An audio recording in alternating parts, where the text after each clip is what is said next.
Dear Brian, we are brought to you today by the air conditioning that sadly will not turn on. So we apologize ahead of time for the crappy audio, but please enjoy this royalty-free music that will now play throughout the rest of the video. Alright, I'm Jess, this is Let's Break It Down. This is a show where I basically do your English homework for you, but this time I've decided you need to do your homework. And I'm just going to kind of have a discussion with Lori here based on one of the discussion topics that I brought up in videos past. Since this is the season finale, we're just going to kind of change up the vibe here. So, I'm gonna make a party sign. Let's party. Party. Yes. Yeah, anyway, my name is Laura. I'm from TV Dinners, where we create food from your favorite TV shows. And this week I have to use my vision to not process film, but to process literature, which is a lot more brain work. So, I mean, it is a little I bit. don't have to cook anything this time, so that's great. All you have to cook up is some Yes. sweet analysis. So, Sweet analysis. you know when like English teachers give you an essay? This is what they're gonna ask you about. So you better be taking notes now. Since Laura went to Shakespeare camp for 2 summers, we're just going to kind of look at Romeo and Juliet, which is a play that we could sit here and roast for 2 hours. But we're just going to kind of do this in a couple minutes. Alright, so the first question that I kind of brought up was kind of like playing with the idea of like what the outcome would have been if the nurse had like agreed with Juliet in the first place. Because she kind of like shoves her off, being like, well, you're getting married in a couple days to this new guy, so let's ditch your old one, your old husband, and pretend that didn't happen. And just get married to him anyway. And that's what makes Juliet go to Friar Lawrence with this whole idea. And that's kind of the setup for the end. So what if she like actually was like, let's try to figure this out? Here's my problem with the nurse. We are. I'm like warming up our roasted side. Here's Hold the on. thing that I hate about the nurse. The fact that that's a job. Because this woman was literally hired to lactate forever. She is a human cow, is what this nurse is. So like, would you expect your bovine brethren to stop you from marrying someone? No. So why expect a human bovine to? I mean, she did say that it was basically.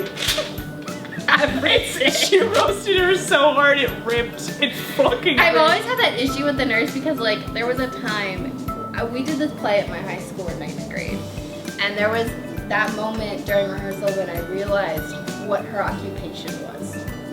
Yeah, And in that moment, I could never get past it. But like, she's also just like the nanny too, is what she told me, because she's like, because rich people don't want to take care of their kids. True, she's They never kept do. on. Like, Yeah. Juliet's obviously not drinking milk anymore. Yeah. So like this nurse finally got the She got to rest them. Unless she's like a forever nanny. Is that where the term like your side boob came from? Like you know, you got your main boob and then you got your like side boob. The nurse is your side boob. When people think it's this epic love tale, I know. it's not. It's an epic hormone tale. I always talk about it like that. I always like, I also had to read it. I read it for my like 8th grade class, and then I had to read it again for 9th grade, and I was like, cool, I already did this. But I just had all these people talking about how it was like, well, maybe this is just like a condensed like story of like what love is supposed to be like, and I'm like, I'm sure that's not it, and he was just dragging the shit out of teens. Like, that's what he does.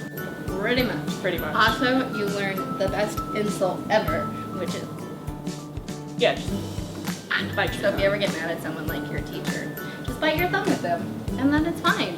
Because Just not your English teacher, because they might know. They might get it. They might get it. Beautiful. Please tell me what Shakespearean clowns look like. Like, fuck these discussion questions. I need to know. Shakespearean clowns? What- Okay, theater has a very interesting evolution as far as like clown culture. Okay, stay with me. Okay, we're here for the clown culture timeline. Because a lot of, especially Shakespearean actors, came from commedia, which was basically the Italian form of mime and theater. So it's where that like long nose beak thing came from, and like I thought those were doctors. they did use them during the Black Plague, but they used them as the like jokester in commedia theater. Okay. To be So- like, haha, the plague. Remember that, guys? That was funny. That was really funny. So basically, in Greece and Italy, they used masks in all of their theater. So like Greeks had like the big Greek god ones, and then for some reason Italians are really obsessed with noses, and like you'd clarify who the character is by what nose they had. So like you'd have the sad one with like the Squidward nose, and then you'd have the jokester that had like the dick for a nose, which is why the nose was so long. It's because it Because like they were a dick. They're okay. But they are definitely the clowning character. I don't think, I mean, call me wrong, I don't think that dicks are like quite that pointy. No. Yeah. I mean, I'd be worried. If it is, please go to a doctor. Please. This is a PSA. You're not being roasted. I'm just worried. We're just concerned. We're here coming to you as friends. Anyway, all right. So it was like birthed from basically commedia miming is what comedy a lot was in Shakespearean acting. So it was like super over the top, super. It's very over dramatized, especially since these plays are 5 hours long. Okay. Like, or they're 5 acts, which is like a lot of material. So they range to about 5 hours. I'm aware of how much material it is. I had to do this in like with 5 minutes. Several breaks for intermission where people just get like drunk as fuck, which is why in like at the end of Act 3 and pretty much all of his plays, Act 4 is usually something really funny. Oh, okay. Because you're really drunk by that point, and they want to like get your attention back. Especially since like the poorer people would be up front, so they'd be like the most drunk, and they didn't have a place to sit, so they'd just be like, "Oh my god, I'm just gonna throw shit." At least from what I've heard, that's what they were like. Okay. But anyway, so that's why there's always like some comedic relief before you have like the dramatic end, is to sort of like get your audience back, because it's a whole day event way back when. True. 5 hours is a whole day, and then you sleep because there's not much to do in the Middle Ages besides wake up, get married, and then Being die. in the Middle Ages sucked anyway because you had a shit hand and a food hand. That's a different. If a kid is watching this and has to write like a paper about Shakespearean culture, you're getting a lot. You're getting a lot of really cool information here. Lots of in-depth insider knowledge. But basically, the whole point is that Shakespearean acting takes the audience in. So you're supposed to actually interact with the audience, and if you go to a real Shakespeare playhouse, you will get pulled up on stage if you're sitting on the on stage seats, because it's supposed to be interactive. A side means that you're literally picking someone in the audience and talking to them and messing with them. Okay, so if you wanted to head over to the Facebook page to check out the previous videos, any PDF versions, any like resources for like Romeo and Juliet, like Shakespeare Made Easy, those kinds of things, I'm definitely gonna have the little floater right here. It just kind of goes around. Yeah. And then yeah. Make sure you check out my page to see. She's eventually coming on my show, because my show's way roasted. So if you want to come over and check out my page, you can see me cook. I'm making a Thanksgiving feast for a bunch of my fellow YouTubers, and I will be there. You have an open invite. You are welcome to come. You are also invited. I mean, you're going to be in my house at one point, so yeah. You're welcome, because it's beautiful.